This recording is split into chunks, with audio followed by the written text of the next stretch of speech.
Каковы итоги встреч глав трех государств Ирана, Афганистана и Таджикистана, которая состоялась 10 мая в Душанбе? Прежде всего хотел бы отметить, что встреча глав трех государств прошла в атмосфере конструктивизма и взаимного понимания.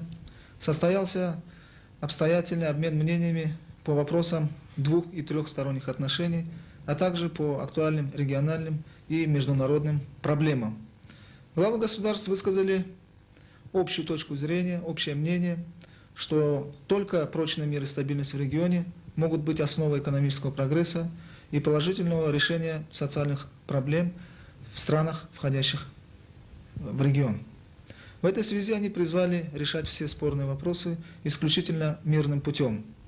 Было подчеркнуто, что Республика Таджикистан, Исламская Республика Иран, Исламское государство Афганистан в настоящее время имеют широкие, потенциальные, далеко неиспользованные возможности для развития взаимовыгодного сотрудничества.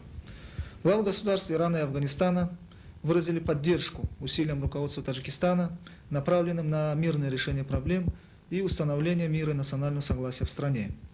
Президент Исламского государства Афганистан господин Бурханиддин Раббани изложил свою точку зрения по вопросам стабилизации обстановки в своей стране. Главы государств расценили тупиковыми попытки военным путем изменить политическое устройство Афганистана и заявили, что единственным способом преодоления афганского кризиса являются мирные переговоры заинтересованных сторон. В то же время президенты обратились к Организации Объединенных Наций с призывом активизировать свои посреднические усилия, направленные на мирное урегулирование афганской проблемы. Главы государств вновь подтвердили свою готовность к всестороннему сотрудничеству со всеми странами мира, региональными и международными организациями. Очередная встреча глав государств Таджикистана, Ирана и Афганистана состоится в Исламской Республике Иран до 15 июля текущего года. Ее будет предварять рабочая встреча глав внешнеполитических ведомств.